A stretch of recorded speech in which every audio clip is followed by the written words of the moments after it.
Hearty congratulations. Already cinema కోసం మేము అందరం ఎంత ఈగర్గా వెయిట్ చేస్తున్నామో మీకు తెలుసు కాబట్టి. సో అండ్ ఈ సినిమాకి సంబంధించిన ప్రతి విశేషం అలా అలా మాలోకి ఇంకిపోయిందనమాట. ప్రతి పాట, ప్రతి కంటెంట్, ప్రతి డైలాగు. అలాంటిది ఇక నాకు తెలిసి థియేటర్స్లో చూసిన తర్వాత నిజంగా పండగే. So first of all Anil Ravipudi గారి సినిమా అనగానే తక్కువ రోజుల్లో అయిపోతుంది, అనుకున్న బడ్జెట్లో అయిపోతుంది, గోల్డెన్ డైరెక్టర్ టు ప్రొడ్యూసర్, ఇలాంటి అన్ని ట్యాగ్స్ ఆయనకు ఉన్నాయి. కాబట్టి ప్రొడ్యూసర్స్గా ఫస్ట్ నేను మిమ్మల్ని అడుగుతా, ఎన్ని రోజులు అనుకున్నారు ఫస్ట్ పేపర్ పైన, ఎన్ని రోజుల్లో కంప్లీట్ అయింది? అన్నట్టు 85 days అనుకున్న పేపర్ మీద వెళ్ళాము. సో 85 daysలో సినిమా కంప్లీట్ చేసాం. నిజం అండి. 85 అంటే 85 అంటే 1-2 days అటు ఇటు ఉంటుంది. బట్ మేము అనుకుంది 80-85 daysలో కంప్లీట్ చేద్దాం పెట్టుకున్నాము. అదే డేట్స్లో మేము కంప్లీట్ చేసాం. అంటే మినిమం 80 days యాక్చువల్గా, ఇంకా బాగా ముందే చేద్దాం అంటున్నాం కానీ తగ్గేది. ఈ స్ట్రైక్స్ వల్ల మాకు డేట్స్ కాంబినేషన్స్ ప్రాబ్లం వల్ల వాటి వల్ల ఒక 4 రోజులు పెరిగింది. కానీ ఈసారి మాన్సూన్ ఎక్స్టెండ్ అయింది, బాగా గట్టిగా 1 month ఎక్స్టెండ్ అయింది. దానివల్ల ఒక వర్క్ డిస్టర్బ్ అయ్యి ఇంకొక 4-5 days పెరిగిపోయింది. ఓకే, అంటే మామూలుగా ఒక్కొక్క సినిమాకి ఒక్కొక్క రకమైన ఛాలెంజెస్ వస్తూ ఉంటాయి. అన్నీ ఒకటే రిపీట్ అవ్వాలని కూడా లేదు.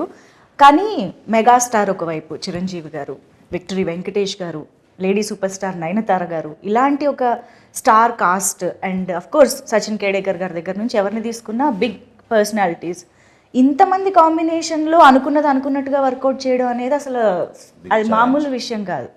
ఆ ఛాలెంజెస్ ఏం ఫేస్ చేసి ఉండుంటారు ఇంత వాస్ట్ సినిమాలో? అంటే అది చెప్పాలంటే అండి, డైరెక్టర్ గారికి ఉన్న క్లారిటీ మెయిన్ అని చెప్తాను. ఎందుకంటే సపోజ్ మేము నెక్స్ట్ వీక్ ఈ సీన్స్ చేద్దాం ఈ యాక్టర్స్తో, మాకు ఈ స్ట్రైక్ వల్ల చాలా ఇబ్బంది పడ్డాం. ఆ యాక్టర్స్ డేట్స్ ప్రాబ్లం అవుతాయి, మా లొకేషన్స్ ప్రాబ్లం అవుతాయి, అన్నీ అయినప్పుడు బట్ ఆయనకి ఆ కన్విక్షన్, ఆ విజన్ ఉంది కాబట్టి ఓకే ఈ యాక్టర్స్ లేకపోతే ఆ టైంలో మనకి వేరే వర్క్ ఏం చేయొచ్చు అని ముందుగా ప్రీ ప్లాన్ ఉండటం వల్ల కూడా చాలా హెల్ప్ అయింది. లేకపోతే అదే వర్క్ చేయాలన్నప్పుడు సినిమా ఆ టైంకి అవ్వదు. చాలామంది ఏంటంటే నువ్వు ఎందుకు తొందరపడుతున్నావు, స్ట్రైక్ ఉన్న ఇబ్బంది ఉంది, అనిల్ 10 రోజులు సినిమా చేసేస్తాడు కదా, అనిల్ 20 days సినిమా చేసేస్తాడు కదా, ఫాస్ట్గా చేసేస్తాడు కదా, అనిల్ చూసుకుంటాడు కదా, నువ్వెందుకు మమ్మల్ని టెన్షన్ పెడుతున్నావు చాలా ప్రొడ్యూసర్లు. స్ట్రైక్ ఏదో కాల్ ఆఫ్ చేద్దాం అంటే బట్ వాళ్ళందరికీ ఏంటంటే ఆయన మీద కాన్ఫిడెన్స్, తక్కువ టైం ఉన్నా సరే సో నీకెందుకు టెన్షన్, ఆయన కంప్లీట్ చేస్తాడు, ఆయన 2 days వరకు 1 day తీయగలడు, ఆయనకు అది ఉంది టాలెంట్ అని మొత్తం బట్టినంత ఇచ్చి ఆయన మీద వేసాం. ఆయన స్ట్రెంగ్త్ ప్రీ ప్రొడక్షన్ అండి. ప్రీ ప్రొడక్షన్ లో బ్యాకప్ ఒక బ్యాకప్ రెడీగా ఉంటుంది ఆయనకి. స్టోరీ అంత గట్టిగా రాసుకుంటారు, ఈ బ్యాకప్స్ కూడా అంత గట్టిగా ఉంటాయి. అంటే ఇది జరగకపోతే నెక్స్ట్ సో దానివల్ల ఎన్ని ఛాలెంజెస్ వచ్చినా, ఈ డేట్స్ కాంబినేషన్స్ అవన్నీ వచ్చినా we are able to accommodate it. Because ఒక్కొక్కసారి ఆర్టిస్ట్ లేకపోయినా కూడా ఆర్టిస్ట్ ఉన్నాడు అనుకుని ఆ సీన్ తీసి ఆర్టిస్ట్ విడిగా పిలిపించి మళ్ళీ ఆర్టిస్ట్ దాంట్లో పెట్టి తీస్తాం. అది కామెడీ స్పేస్ లో ఎలా వర్కౌట్ అవుతుంది అనిల్ గారు? అదే తప్పదు, ఇక ఆర్ట్ సిచ్యువేషన్ లో ఇప్పుడు ఓకే సంథింగ్ యాక్షనో డ్రామానో లేదా సీరియస్ దో అంటే మేబీ ఏమో అనుకోవచ్చు. Comedy is just like reaction కూడా కదా. లాస్ట్ షెడ్యూల్ కొద్దిగా అట్లా అయింది, కానీ ప్రతి సీన్ అలా చేయలేం. కానీ ఏదన్నా 1 or 2 సీక్వెన్స్ ఇక కాంట్ బట్ ఇక తప్పదు, రిలీజ్ టైం దగ్గరకు వచ్చాం కాబట్టి అన్నప్పుడు మ్యాచ్ చేసి తీసేస్తాం. నో మనకి విఎఫ్ఎక్స్ వచ్చింది కాబట్టి అండ్ ఎక్స్పీరియన్స్ ఆర్టిస్టులు కాబట్టి ఇబ్బంది లేదు. చెప్పాలి ఇప్పుడు ఈయన అన్నారు కదా, ఒక ఆర్టిస్ట్ లేకపోయినా సజెషన్లో ఇంకెవరన్నా పెట్టి అది ఫినిష్ చేస్తుంది. That kind of smart work చేశారు ఈయన. బట్ అటువైపు మీరు అన్నట్టు కామెడీకి రియాక్షన్ రావాలి కదా. సో అప్పుడే మా డైరెక్ట్లో ఉన్న యాక్టర్ బయటకు వస్తారు. సో ఆ కామెడీ, ఆ డైలాగు, ఆ రియాక్షన్ ఈయన ఇచ్చేస్తే ఆటోమేటిక్లీ ఇక్కడ ఉన్న actor they can perform easily. అది జరిగింది. అందుకనే ఇద్దరు ప్రొడ్యూసర్స్ల నమ్మకం, స్టార్స్ నమ్మకం మొత్తం మీ మీద. యా, కానీ అనిల్ రావిపూడి గారు అసలు నిజంగా హ్యాట్స్ ఆఫ్ అండి. అంత ఈజీ కాదు, మేము నవ్వుకుంటూ అలా మాట్లాడుతున్నాం కానీ I'm sure this is so challenging. Especially ఒక ఎంటర్టైన్మెంట్ జానరా అనేది బ్రెయిన్ ఎప్పుడు పనిచేస్తూ ఎప్పటికప్పుడు ఆ టైమింగ్ని మీరు జడ్జ్ చేయగలుగుతూ అలా ఉండాలి కదా.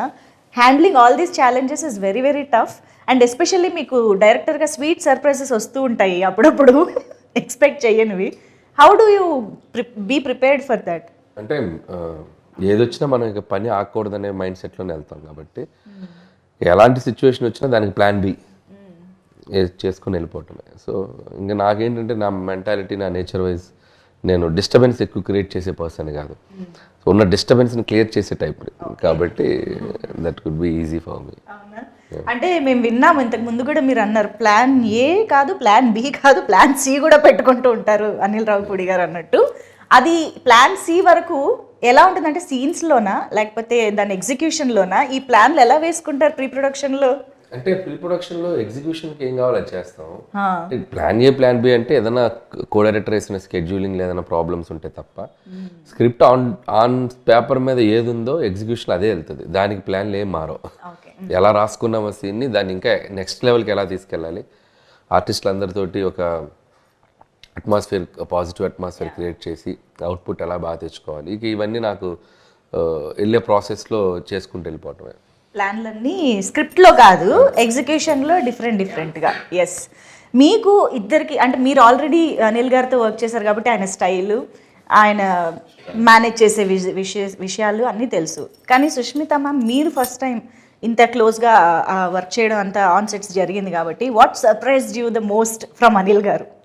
He's of course a very creative director అని తెలుసు ముందే. ఆయన స్క్రిప్ట్స్లో ఎంత సరదా ఉంటుందని తెలుసు, ఆయన స్టోరీస్లో ఎంత ఎంటర్టైన్మెంట్ ఉందని తెలుసు. But he's very creative in this అండి execution. So that is the real success of a director. ఇప్పుడు సాహు గారు అన్నట్టు అనుకున్న టైంలో అనుకున్న ప్లాన్లో ఉన్న మన సర్కమ్స్టాన్సెస్లో ఇప్పుడు వర్షాలు, యాక్టర్ డేట్లు ఇవన్నింటిలో కూడా ఆయన అనుకున్న స్క్రిప్ట్ తీయగలిగారు కదా. That is the where he used his creativity as best as possible. ఆయన ఇప్పుడు చెప్తున్నట్టు దేనికి నో చెప్పరు, దేనికి ఇది కుదరదు అంటారు, ఏమీ లేదు. So that was a very sweet surprise for me. Usually I was expecting పెద్ద డైరెక్టర్ కదా ఉంటాయి కొన్ని ఇవి అవి అని, but nothing. He's a great planner and superb executor. Triple hattrick కొట్టబోతున్నారు అయినా కూడా మీలో ఏ మార్పు లేదని అర్థమైంది అనిల్ గారు. సూపర్. అండ్ సాహు గారు, మీకు నాకు తెలిసి బియాండ్ డైరెక్టర్ అండ్ ప్రొడ్యూసర్ మీ ఇద్దరికి ఒక బాండ్ ఏర్పడిపోయి ఉంటుందని మా నమ్మకం. How do explain that? డెఫినెట్గా అండి, నాకు ఈ సినిమా పరంగా కానీ వేరే పర్సనల్ విషయాలు చాలా షేర్ చేసుకుంటూ ఉంటాం, ఇండస్ట్రీ విషయాలు మాట్లాడుకుంటూ ఉంటాం, ఒపీనియన్స్ కానీ ఏదైనా. సో దాన్ని ఏమంటాం, మూవీ విషయానికి వస్తే విషయాలంటే అత్తగారు మామగారిని ఎలాగ అలాంటివి లేవు కదా. అవన్నీ సినిమాలు చూపించేస్తారు ఇంకా. సో ఇంకోటి ఏంటంటే డెఫినెట్గా ఆయన ముందు డైరెక్టర్గా సరే నా సినిమా ఇది బాగుండాలి అని ఎంత ఆలోచిస్తారు, ప్రొడ్యూసర్ కూడా ఈ సినిమా వల్ల ఎంత లాభం ఉండాలి అనేది కూడా ఆలోచిస్తారు. మనం చూస్తే చాలా తక్కువ మంది డైరెక్టర్స్కి అసలు ముందు అది ఉంటుంది. ఈయన ఏంటంటే ముందే బడ్జెట్ వేసేప్పుడు కూడా ఓకే అసలు మనకి ఎంత బిజినెస్ అవుతుంది, మనం ఎంతలో తీస్తే సేఫ్ అవుతాం, ఎట్లా ఏంటి, మనం రేపు పొద్దున్న సినిమా రిలీజ్ అయినా కూడా ఎంత బాగుండాలి, అందరూ బాగుండాలి, బయర్స్ కానీ ఎగ్జిబిటర్స్ అందరూ. సో ఈ స్పేస్లో అందరూ హ్యాపీగా ఉంటే నాకు ముందు హ్యాపీగా ఉంటుంది, నేను పీస్లో పడుకుంటాను. ఎప్పుడు అదే చెప్తాను, నాకు ఎక్కడ ఇబ్బంది ఉన్నా నాకు చెప్పు, నేను చూసి కంట్రోల్ చేస్తాను. ఎంతసేపు తన మైండ్ ఏంటంటే ఒక ప్రొడ్యూసర్కి ఆ చైన్లో ఉన్న అందరూ కూడా హ్యాపీగా ఉండేటట్టు ఆలోచిస్తారు, కానీ వేరే ఆలోచన ఉండదు. తను ఒకసారి తనే కాంప్రమైజ్ అవుతాడు. సరే సీన్ చేద్దాం అనుకుంటే అబ్బా ఇది ఎందుకు లెక్క చెక్ అవుతుంది, ఇంకో ఆలోచిస్తాను. సో ఆ క్లారిటీ తనకు ఉంది కాబట్టి ఒక సీన్కి 4-5 రకాలుగా కూడా ఆలోచించి ఎక్కడ తగ్గిద్దాము ఏంటి అని ఆయనే. నేను అందుకనే అంట నీళ్ళు ఉండగా దిగులు తనకు ఎందుకు అంటానంటే దానికే అంట. సో ఆ ప్రెషర్ అంతా కూడా ఆయనే పడతాడు పాపం. ప్రొడ్యూసర్ల స్లోగన్ అనిల్ ఉండగా దిగులు దండగా. అది డెఫినెట్ అండి. ఐ థింక్ బడ్జెట్ విషయంలో మాట్లాడితే ఇంకొక ఇంపార్టెంట్ విషయం ఎస్పెషల్లీ విత్ అనిల్ గారు ఈజ్ ప్రమోషన్. అంటే cinema budget divides into 2 parts, ఒక ప్రొడక్షన్కి ఒకటి ప్రమోషన్కి అన్నట్టుగా ఉంటుంది కదా. ఈ ప్రమోషన్ ప్లానింగ్లో హీస్ డెఫినెట్లీ నంబర్ 1 మాస్టర్. మాట్లాడకూడదు ఇప్పుడు, మళ్ళీ ఆయన ప్రమోషన్ తక్కువైంది కదా నేనే ప్రమోట్ చేసి ఎక్కువ రెమ్యూనరేషన్ అడిగేటట్టున్నారు.